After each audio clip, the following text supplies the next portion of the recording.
स्वागत आहे भिक्खू ज्ञानज्योती या यूट्यूब चॅनलमध्ये। जर तुम्ही सुद्धा आपल्या चॅनलवर नवीन आला असाल तर आपल्या भिक्खू ज्ञानज्योती या यूट्यूब चॅनलला सबस्क्राईब करायला विसरू नका आणि संपूर्ण व्हिडिओ पाहून आपले पुण्य संचित करा।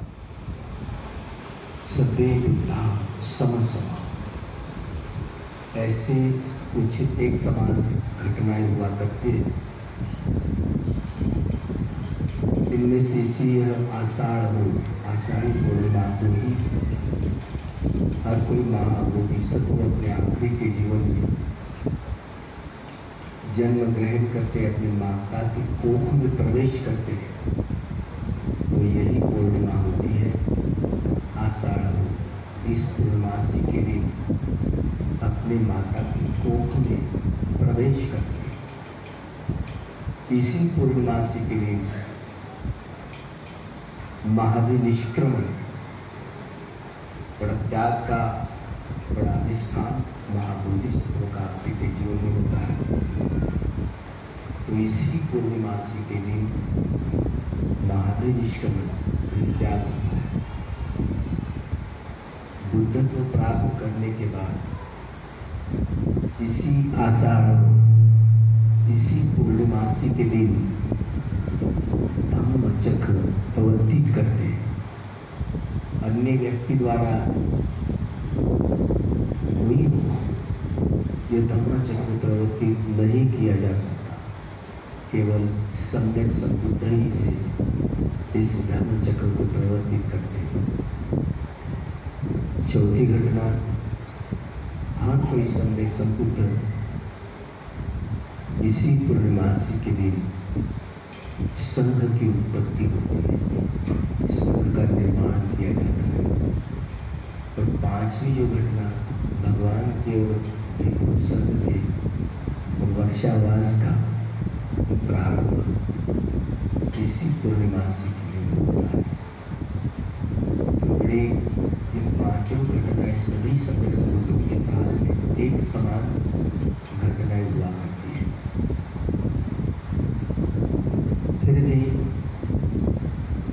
सम्यक संबुद्ध धम्मचक्र प्रवर्तित करते हैं।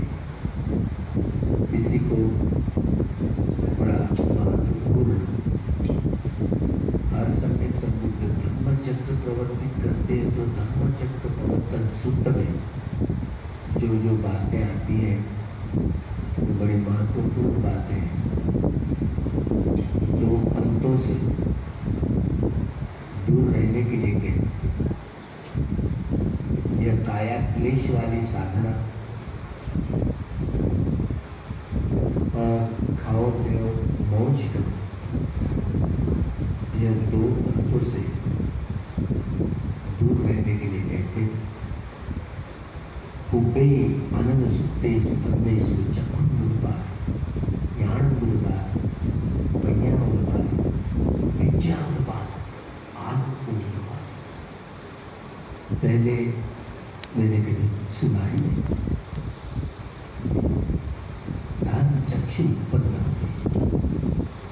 धर्म चक्षु प्रकृति है, सजीव है, निर्जीव है, प्राणी है, वनस्पति है। ये प्रकृति का धर्म है। जो सजीव है, निर्जीव है, प्रकृति का स्वभाव, प्रकृति का नियम, प्रकृति का उपाद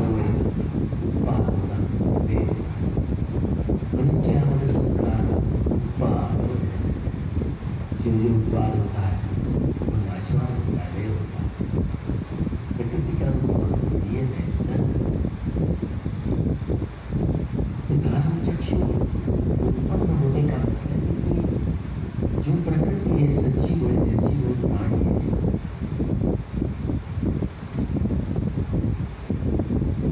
इनका धर्म क्या है, इनका स्वभाव क्या है, नियम क्या है।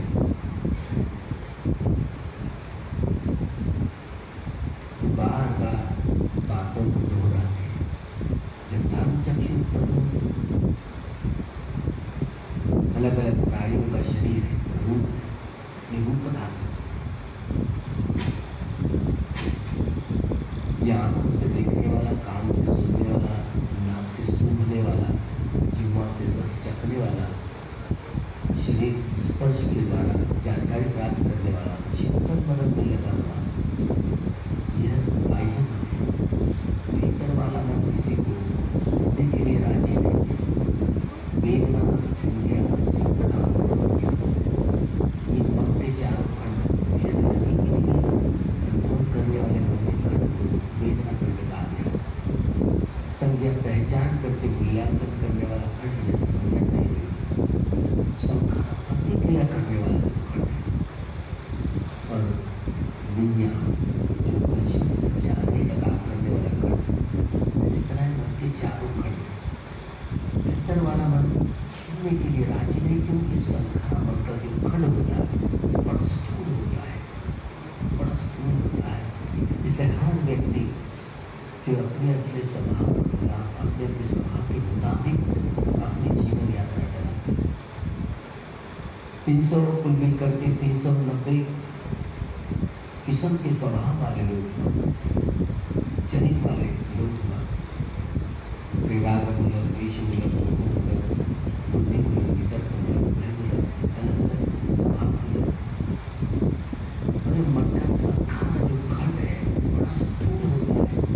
हर व्यक्ति इसलिए रागरंजित, द्वेष दूषित, मोहित, हर व्यक्ति, हर स्वभाव का हर व्यक्ति इसी तरह रागरंजित, द्वेष दूषित, मोहित होते ही काया वाचा मन के द्वारा कर्म दूषित कर्म हुआ करते हैं।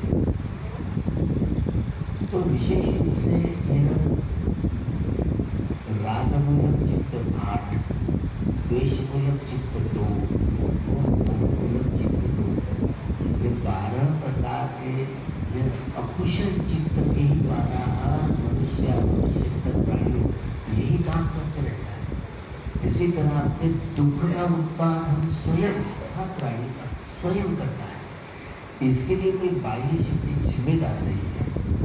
हम स्वयं अपने मन के द्वारा, चित्त के द्वारा ये अकुशल चित्त बार बार ये उत्पन्न होता है और क्रमशः राग, द्वेष, मोह के संस्कार का निर्माण करते हुए अपने दुख चक्र को, लोक चक्र को, भाव चक्र को निर्माण करने का हर प्राणी यही काम करता है।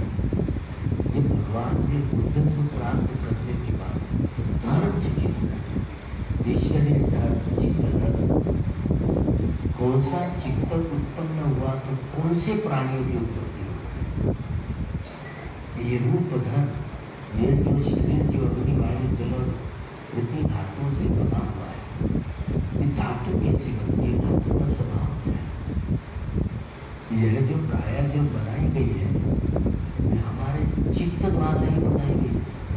चित्त ही प्रमुख होता है, प्रधान होता है।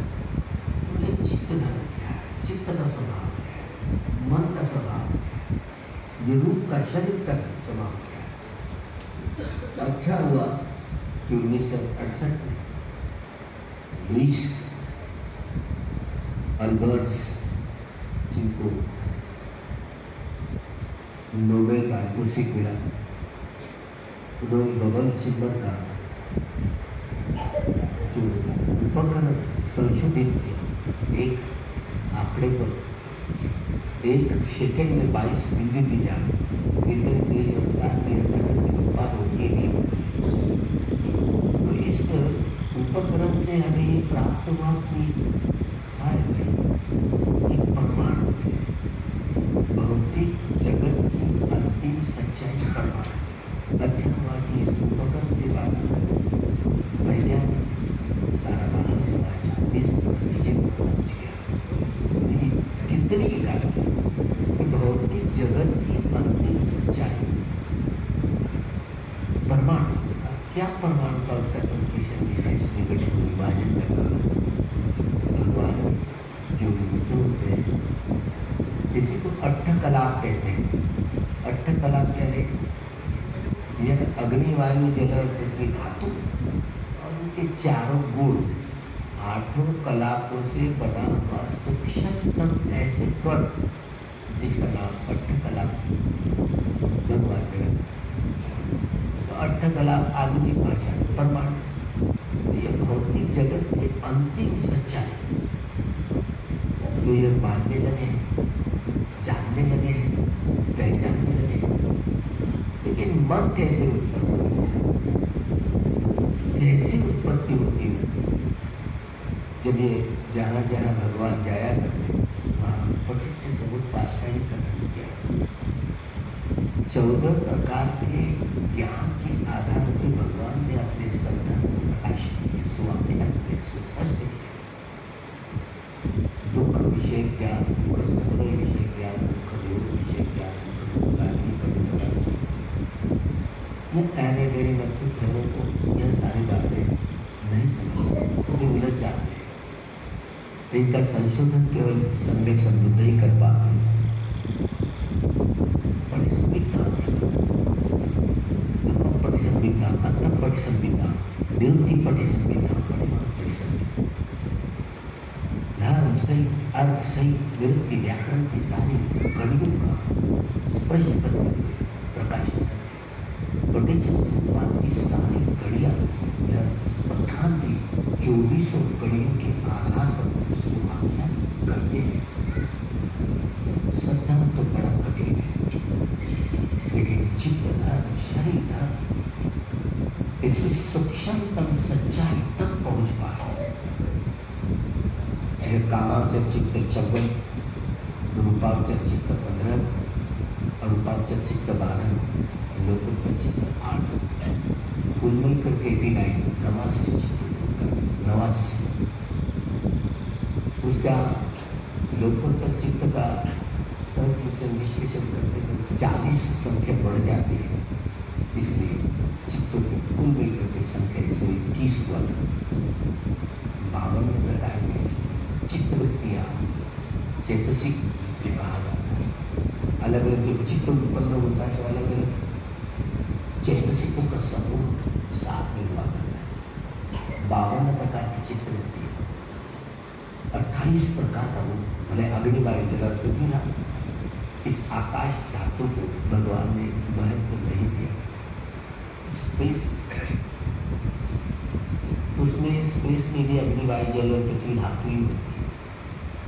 इसलिए अग्नि वायु जल और पृथ्वी धातु यह विषाणु कहे, जिसमें एनर्जी पर है, ऊर्जा है, ऊर्जा मांग, लेकिन यह निर्जीव है। जब चित्त है जीवितेंद्रिय का, तो मन है जो सातत्य से चिंतन मनन में लगा हुआ होता है। लेकिन मन के जो चारों खंड वेदना, संज्ञा, संख्यार,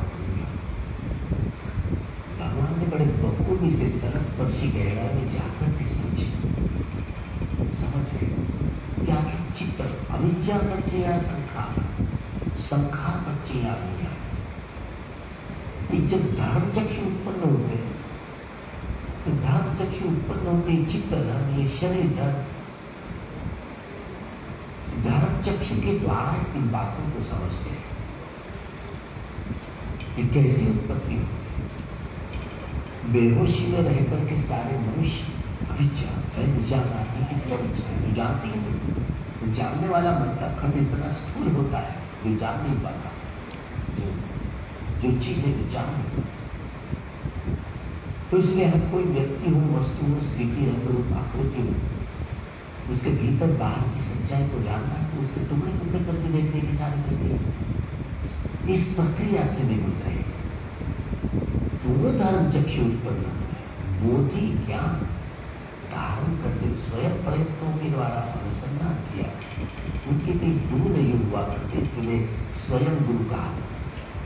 बुद्ध को प्राप्त करने वाले सब युग में सम्यक संबुद्ध इसमें कह रहा है कि भूत, वर्तमान और भविष्य तीनों काल की जानकारी उनको प्राप्त हो। तो सारे प्रकृति के भीतर बाहर के सजीव निर्जीव को, सारे प्रकृति के भीतर बाहर के सारे रहस्य को खोते। ऐसा एक भी विषय नहीं जिनकी जानकारी भगवान को नहीं हुआ करती। इसे संपूर्ण ज्ञान के परिपूर्ण है, लेकिन सभी बातों को प्रकाशित करने स्वरूप नहीं समझते जो महत्वपूर्ण बात है। इसलिए भगवान 82,000 धर्म स्कंद में अपनी बातों को इसलिए हर एक एक स्कंद का एक एक प्रवचन इसी तरह 82 योग आजाद उनके प्रवचन है। बाकी जो 2000 प्रवचन 2000 अंश बुद्ध धर्म संघ के गुरु के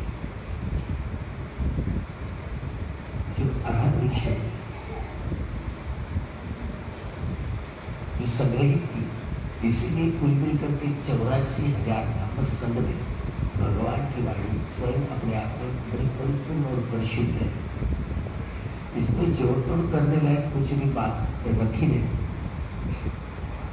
इसलिए यह धर्म चक्ष जब उत्पन्न हो जाते हैं तो कौन सा चित्त उत्पन्न हुआ, ये किस चित्त नियम के आधार पर होते हैं? ऋतु नियम होते हैं, आहार नियम, चित्त नियम होते हैं, कर्म नियम होते हैं। इसी तरह ये पत्थर के लकड़ी वाले, बालू के लकड़ी वाले, ये पानी के लकड़ी वाले संस्कारों का, ये संस्कार ऊपर संस्कार निर्माण करते हुए अपने दुख चक्र को, भव चक्र को प्राणी निर्माण करते, स्वयं निर्माण करते। बेहोशी में रहते, होश नहीं है। दुखी अज्ञान, दुख समुदय अज्ञान, दुख निरोधी अज्ञान, दुख निरोधगामिनी प्रतिपदा अज्ञान की विखरे अविच्छा। अविच्छा ये दुख विषय ज्ञान का भाव, दुख समुदय विषय ज्ञान का भाव, दुख निरोध ज्ञान, निरोध के विषय के ज्ञान का भाव, दुख निरोध गामिनी प्रतिपदा इस विषय के ज्ञान का भाव, ये तो अविच्छा है। होश नहीं है। तो बेहोशी में रहकर के हर मनुष्य का प्राणी एक ही काम करते, तृष्णा का ही निर्माण करते, वेदना पच्चैया तन्हा। यही डॉक्टर ही नहीं कथा कि भगवान वेदना पच्चैया तन्हा, वेदना के आधार पर तृष्णा का ही निर्माण करते करते दुख चक्र, लोक चक्र, भव चक्र। लोक यानी काया, यह काया कैसे उत्पन्न होती?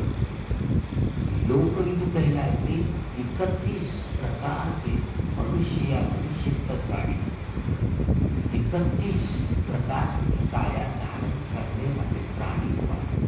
लोक ऋतु कौन से चित्त, कौन सा चित्त उत्पन्न होता, कौन से प्राणी की काया की उत्पत्ति होती? ये शरीर धर्म और चित्त धर्म इतनी कलस्पर्शी गहराई में जानते हुए भगवान ने बात बताई। धर्म चक्षु उत्पन्न, ज्ञान चक्षु उत्पन्न। ज्ञान चक्षु कैसे उत्पन्न होते हैं? दुख ज्ञान, दुख समुदय ज्ञान, दुख निरोध ज्ञान, दुख निरोध गामिनी प्रतिपदा ज्ञान, एक कभी सम्मानित सम्यक दृष्टि।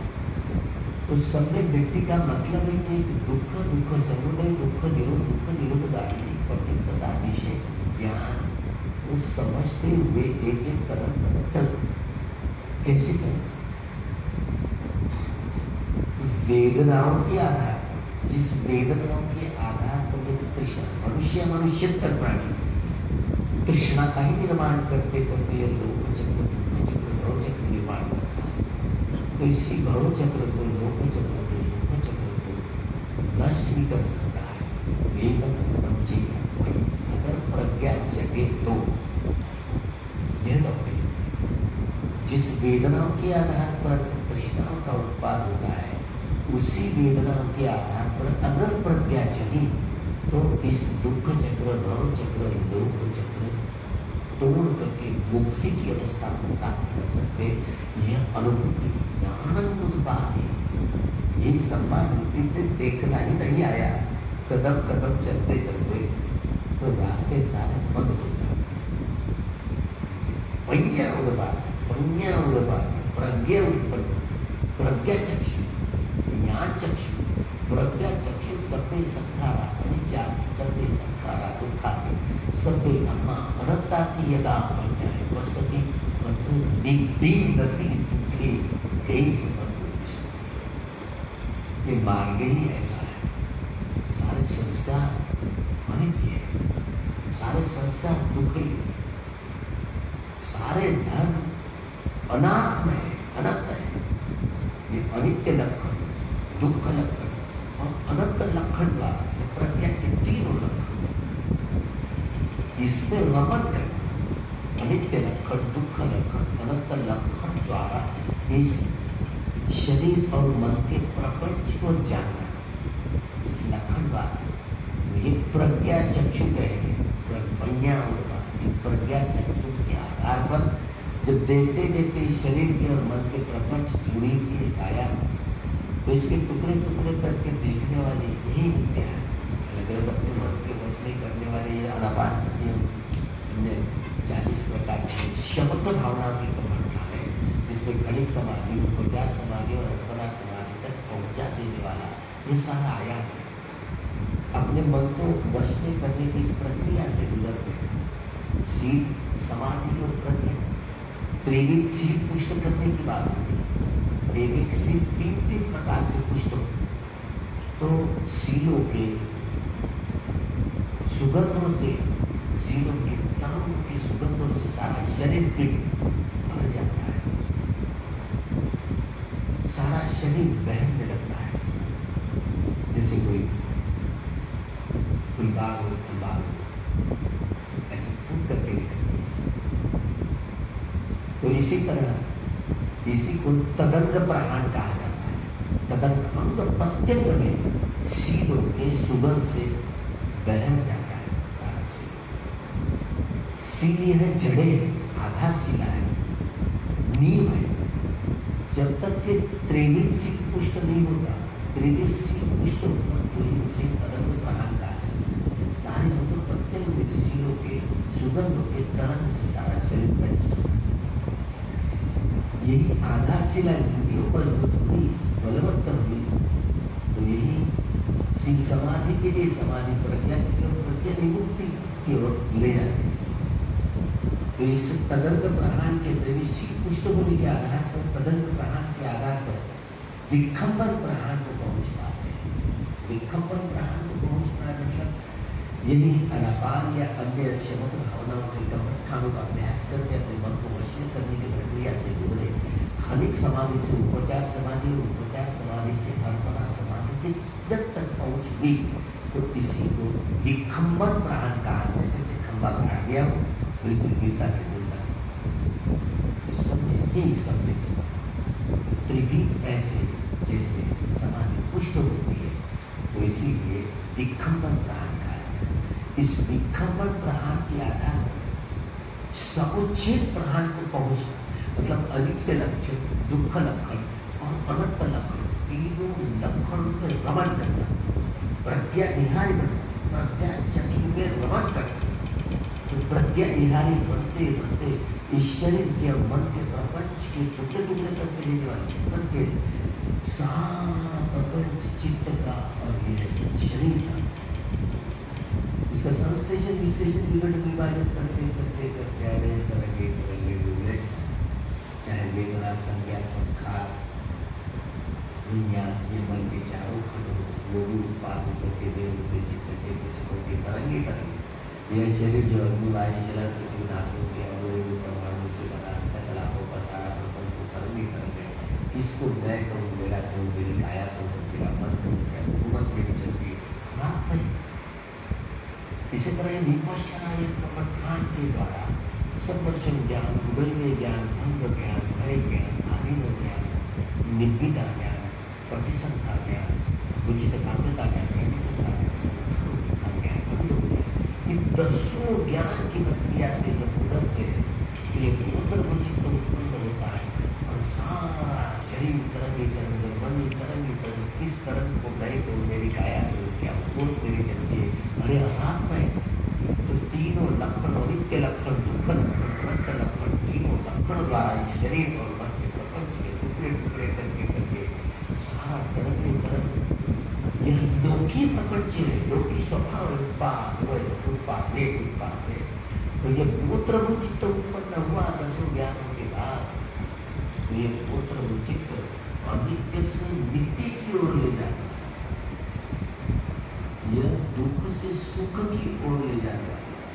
ये अनंत से अनंत की ओर ले जा रही लोकोत्तर प्रज्ञा के आधार पर यह तरंगाती तरंग खत्म हो जाता है। शरीर और मन का सारा प्रपंच बंद हो जाता है, डुबकी आनंद शुरू हो जाती। इसी तरह ये काम करते करते पहली बार डुबकी लग गई सोता था, दूसरी बार डुबकी लग गई सतना का भी कहला गया, तीसरी बार डुबकी लगी राजा भी कहला गया, चौथी बार डुबकी लग गई अनंत। भगवान ने इस धर्म चक्र प्रवर्तन सूत्र में ऐसे ऐसे मार्ग है। मैंने जो चारों आर्य सत्य का साक्षात्कार किया, धर्म चक्र कैसे परिवर्तन वापसाकार यथा भूतम ज्ञान दर्शन सुनिश्चितम अवोस। एक एक सत्य को तीन तीन प्रकार से तलस्पर्शी गहराई में जाकर जैसे कि दुख सत्य है, सत्य है, बड़ी है अल्टीमेट, इसकी परिधि जानने लायक है, जानने योग्य है। परिज्ञातम, इसकी सारी परिधि में जानते परिज्ञान। तो इसी प्रकार दुख सत्य तीन प्रकार से जानकारी प्राप्त। तो दुख सत्य, दुख आर्य सत्य में दुख सत्य है, यह सत्य है। पहिनंती में लिखा है, ये काम कृष्ण इतना सारा प्रपंच है, ये दुख सर्व है, ये प्रणाम करने योग्य है। पहिनन मैंने प्रणाम कर लिया। इसी प्रकार दुख सर्व है, दुख आर्य सत्य, दुख समुदय आर्य सत्य, दुख निरोध सत्य है। साक्षात्कार करने योग्य है और मैंने साक्षात्कार कर लिया है। तो दुख निरोध सत्य है, दुख निरोध आर्य सत्य बदल गया। दुख निरोध गागिनी पटिपदा, दुख निरोध गागिनी पटिपदा सत्य है। भावित करने योग्य, भावे तत्पंक्ति में ही मैंने भावित कर लिया, भावित मैंने भावित कर अनुभूति पर उतार करके देख लिया। तो दुख विरोध गागिनी पटिपदा सत्य है, दुख विरोध गागिनी पटिपदा आर्य सत्य। इसी तरह द्वादश बारह प्रकार से मैंने एक एक सत्य की तलस्पर्शी गहराई में जाकर के भावित करके शुद्धमय ज्ञान, चिंतनमय ज्ञान में, चिंतनमय ज्ञान, भावना में ज्ञान में परिवर्तित होता है। तो सारे वस्तु व्यक्ति स्थिति सजीव मृत्यु उसके टुकड़े टुकड़े करके देखते करके भीतर बाहर की सारी सच्चाई को, तो वही तो मैंने स्वयं बुद्ध को प्राप्त किया। ऐसे सिंह भगवान कहते हैं। तो जो भगवान का पहला कौंडिन्य नियम पहले ही दिन में श्रोतापत्ति फल प्राप्त, 5वें दिन में पहली बार जब कौंडिन्य अर्हत्व प्राप्त करते तो भगवान जान लेते हैं। 5वें दिन में पांचों अर्हत लिखे, अर्हत्व प्राप्त, परिभाषित अर्हत्व प्राप्त करते हैं। तो संघ की उत्पत्ति अनंत लख, संघ की उत्पत्ति वर्षावास का प्रारंभ होता है। तो क्या किया उस धम्म चक्र प्रवर्तन दिवस, हर सम्यक संबुद्ध के काल में हर कोई सम्यक संबुद्ध इसी पूर्णिमासी को धम्म चक्र प्रवर्तित करते हैं। तो इसीलिए आषाढ़ी पूर्णिमासी को धम्म चक्र प्रवर्तन दिवस के रूप में ही सारे विश्व भर में बड़े हर्षोल्लास के साथ मनाया जाता है। लेकिन अब गुरु प्रधान हो गया, धन कौन हो गया, तो आज आजकल कहने लगे गुरु पूर्णिमा, ये विकृति कर गोयनका गुरुजी ने इस बात को बड़े बखूबी से समझाया। अरे क्या किसको दोष दे रहे? यह तो ब्रह्म चक्र प्रवर्तन दिवस के रूप में पूरे विश्व भर में हर्षोल्लास के साथ मनाया जाता, लेकिन प्रथम बुद्ध शासन में धक्के लगे और इस देश में न जाने शमन संस्कृति और ग्रामीण संस्कृति के विपत्तियों दरार है, जिसकी वजह से बड़े चढ़ाव उतार आए और उसमें इस धम्म चक्र प्रवर्तन दिवस को गुरु पूर्णिमा में बना दिया। गुरु प्रधान हुआ था और उसमें ये आषाढ़ी पूर्णिमासी को ही थी, जिसमें प्रतिक्रांति बाबा साहब अम्बेडकर जी इसको प्रतिक्रांति कहते हैं। अपने पूजाचार्य गोयनका गुरुजी ने इस बात को भी नजरअंदाज नहीं किया। इस बात को भी अपने आत्मचरित्र में देख पाए कि देश में जो हादसा हुआ, प्रतिक्रांति हुई और शमन संस्कृति को धक्के लगे, ब्राह्मण संस्कृति हावी हुई और उसका धम्म चक्र प्रवर्तन दिवस का नामकरण विकृतीकरण हुआ। गुरु पूर्णिमा भी गुरु प्रधान हुआ, धम्म गौण हुआ। गुरु दक्षिणा के रूप में भी जैसे भिक्षुओं का कत्लेआम हुआ करता था, एक भिक्षुओं का सर कलम करने के लिए 10,000 सोने के काशा पर सिक्के दिए गए थे, जिसके वजह से वो यज्ञ आप शुरू हुए और यज्ञ में जो नारियल रखा करते वो नारियल और दूसरा कुछ नहीं, भिक्षु का सर कलम किया हुआ सब है, ताकि गुरु दक्षिणा के रूप में यह दिया जाता था। और यही धम्म चक्र प्रवर्तन दिवस गुरु पूर्णिमा में तब्दील हुआ, विकृतीकरण हुआ।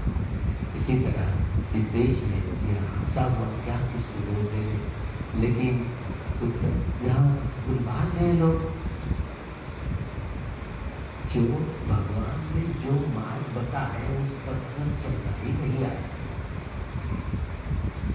तो उस मार्ग पर चलना ही नहीं है तो अंतिम लक्ष्य तक पहुंच नहीं पाएंगे।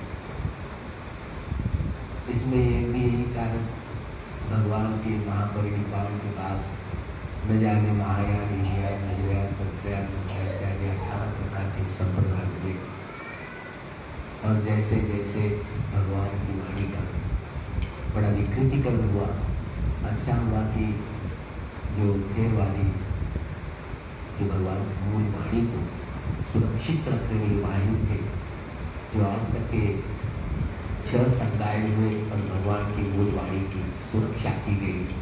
इसलिए सभी सूत्रों जो 84,000 संत का संगायन किया गया और भगवान की मूल वाणी का जड़ों जो जड़े थी अभी तो सुरक्षित रखिए, तो भिक्षु संघ द्वारा यह अच्छा कर्म हुआ ताकि हमको ये सद्धर्म मिल पाए।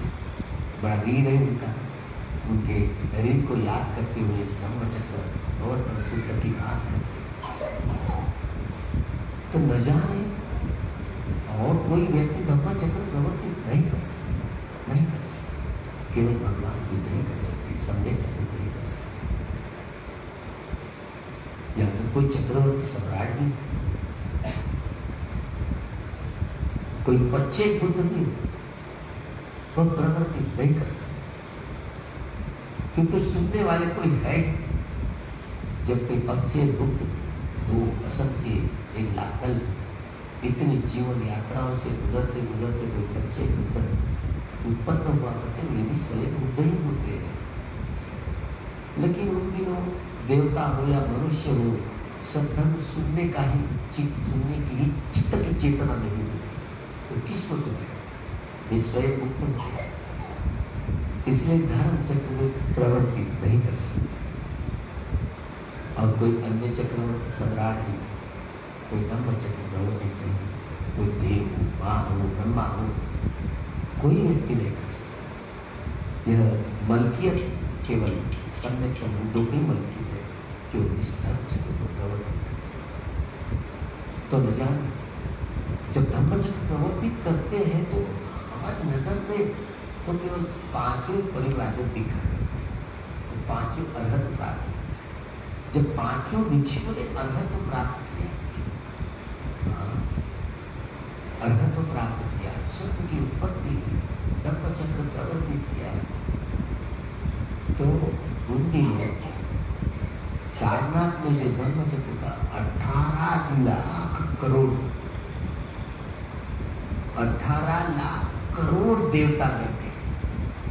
अभी अर्थकथा में बात आती है, हमको लगता है कि पंचवर्गीय केवल परिवर्तन, लेकिन उस समय में सहमपति ब्रह्मा सहित 18 लाख करोड़ देवता भी शामिल थे।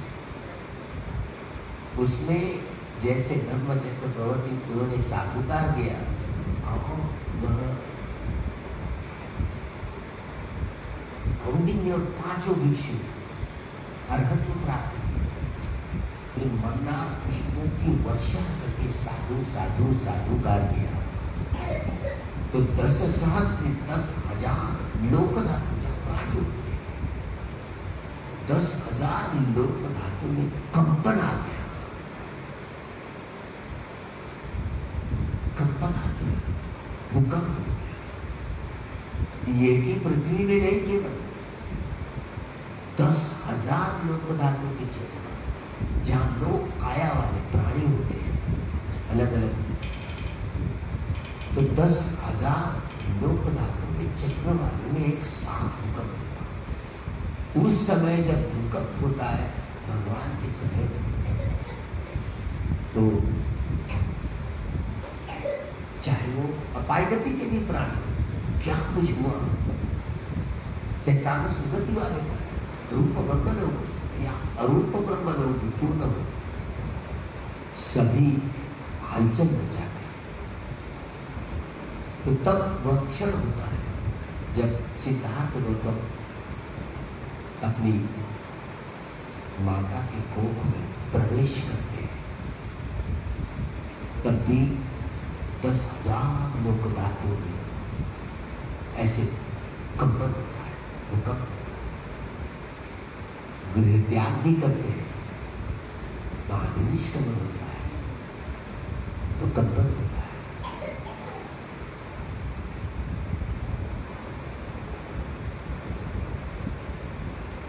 जो धर्मचक्र प्रवर्तित करते हैं, कंपन होता है।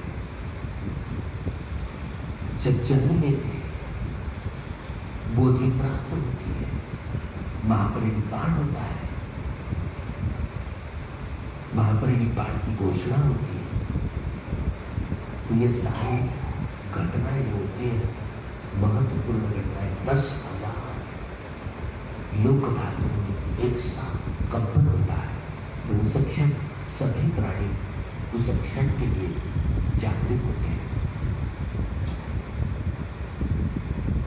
तो यह धर्मचक्र पवित्र सिद्ध में पहली बार यह आजमाइश, ये अनुभूति हुई। तो 10,000 लोक धातु एक साथ कंपन हुआ, देवता उन्होंने भी साधुकार दिया, मंदार पुष्पों की वर्षा की, साधुकार दिया, तो अट्टकथा में बात आ गया 18 लाख करोड़ लोग देवता। हर समय संबुद्ध के काल में 24 असंख्य 80,000 मनुष्य या देवता लाभान्वित हुआ। सिद्धार्थ गौतम जो समय संबुद्ध को प्राप्त किया, उनके जीवन काल में जीवित रहते तक 24 असंख्य 80,000 देवता मनुष्य, बाकी जो बचे कुछ युद्ध शासन में परिपूर्ति होगी, जिनके 10 पार्वताओं के घरों की परिपूर्ति होगी, स्थिति युद्ध शासन में बाकी जो बचे देवता मनुष्य लोग वे, अगर ये लाभान्वित नहीं होंगे, बाकी लोग अन्य रहेंगे, देवता या मनुष्य लोग इस युद्ध शासन में नहीं लाभान्वित होते, अपने पार्वताओं के घरों की पूर्ति करते करते इसी महाव्रत कल जब आर्य मैत्रेय सम्यक संबुद्ध आएंगे, तो उसकी सभी तैयारियां करें। तब तैयारी में कुछ लोग जुटे भी है, जानते भी है, हो सकता है कि जो जो इस बुद्ध शासन में लाभान्वित नहीं होंगे वे अरिय मैत्रेय सम्यक समृद्ध को देखेंगे, बार बार जन्म लेते रहेंगे, अपने अपनी कामिताओं के लोगों की परिपूर्ति करते रहेंगे, दानादि कर्म करते रहेंगे। जो जो इस बुद्ध शासन में जो चतुर्पच्चय दायिका बनती है, तो जिनके 10 पात्रताओं की परिपूर्ति हो जाए, चतुर्पच्चय चारों प्रत्यय, चारों श्रवण या भिक्षुओं के मिश्रियों के आश्रयों की परिपूर्ति करने वाले उपासक या उपासिका संप्रदाय तो भगवान जहाँ जहाँ जाया करते थे तो गृहस्थों को धर्म दिलाया, मतलब श्रवण या भिक्षुओं की जो आश्रय मिश्र की चारों बातें, भोजन, कपड़ा, रहने का और दवाई का, ये चारों चीजों की परिपूर्ति करने वाले। अब तो मिश्रण होता है, भिक्षुओं का मिश्रण, उसके बाद भिक्षा पात्र होता है, तो भिक्षुओं का निश्चय भोजन के लिए वो भिक्षाटन पर अवलंबित होता है। अगर कहीं उपासक उपासिकाओं ने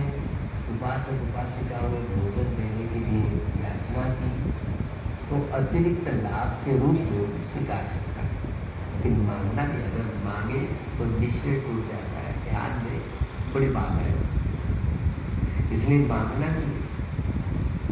अपना निश्चय भिक्षुओं का भिक्षा अतिरिक्त लाभ कई उपासक उपासिका भोजन का भिक्षु तो अतिरिक्त लाभ के रूप में उसका स्वीकार कर सकते। कपड़ा पंछियों को यही निश्चय है, रस्ते पर फटे हुए कपड़े जो फेंक देते हैं, कोई काम के लिए देते हैं, उसको इकट्ठा करके चीवर सिला। कई माता या बहनों की डिलीवरी हो गई है तो वह गंदे मैले कपड़े फेंक देते हैं, तो उसके कपड़े इकट्ठा करके ढलाई करके उसका चीवर बनाते, या कोई पुराना भिक्षु का चीवर, या कई अन्य जहाँ स्मशान घाटों में जहाँ कपड़े पड़े रहते उसके सारे कपड़े इकट्ठा करके उनके चीवर से सिला। तो पंचसूत्र का यह पंचसूत्र यही निश्चय है, कपड़ों का निश्चय। अगर कोई व्यक्ति कोई उपासक उपासिका कपड़ा जीवन दान देना चाहता है तो अंतर्वासन दूसरासन हो सकता है, तो वह अतिरिक्त लाभ के रूप में स्वीकार सकते हैं। मांगे तो वह ध्यान में बड़ी बात है। इसलिए तीसरा जो विषय है वो रहने का, उपासक बड़ा गधा होता है तो गधे का बड़ा अच्छा गुण होता है कि कहीं पर शाम हुई तो कहीं पर अपना मुकाम रोक लेता है। इसी तरह भिक्षु भी हो, श्रवण भी हो, शाम हुई किसी को पेड़ ढूंढ ले, वहीं पर संज्ञा टिका ले और ध्यान करते करते अपने लाभ निश्चय वृक्ष है। लेकिन अगर किसी उपासक उपासिका के मन में भिक्षुओं के लिए ध्यान करने के लिए शिवनागा बनवा के दान है, विहार बनवा के दान है, 7/12 कुटी बनवा करके दान है, अतिरिक्त लाभ के रूप में वे स्वीकार कर सकते। चौथा जो निश्चय दवाई शरीर है, रोग, तो निश्चय भिक्षु का स्वयं का बुद्ध, यही निश्चय। अलग अलग लेखकों ने लिखा है कि गोमूत्र नहीं है। अगर गोमूत्र रहा तो किसी कोई भिक्षु कहीं कहाँ जाएगा पकड़ने के लिए गोमूत्र, उसके पास में गया के पास, तो ये गलत बात है, तो कोई जान नहीं पाता। तो कोई अगर एक भिक्षु अगर किसी उपासक के लिए मुझे गोमूत्र लेकर के आए, वो बात बोल भी नहीं पाता, इसलिए वो गोमूत्र नहीं है, स्वमूत्र भिक्षु का आवश्यक था। यही पर निश्चित होना है। अगर कोई उपासक उपासिका चाहे कि मैं शतदान दूँ, कवेदान दूँ, वो दे सकते अतिरिक्त लाभ के रूप में स्वीकार कर सकते। इसी तरह भिक्षुओं के चारों श्रवणों के चारों निश्चयों की परिपूर्ति करने वाले उपासक या उपासिका जो होती है, वही धर्मदाया कहे जाते। वे ही लोग अपने पुत्र पौत्रियों को फिर भी उत्सव निदान देने की चित्त की चेतना उत्पन्न होती है और यही जो धर्मदायक होते हैं, धर्मदायक कारिकाएं होते हैं, वे ही इस बुद्ध शासन में लाभान्वित हो सकते हैं।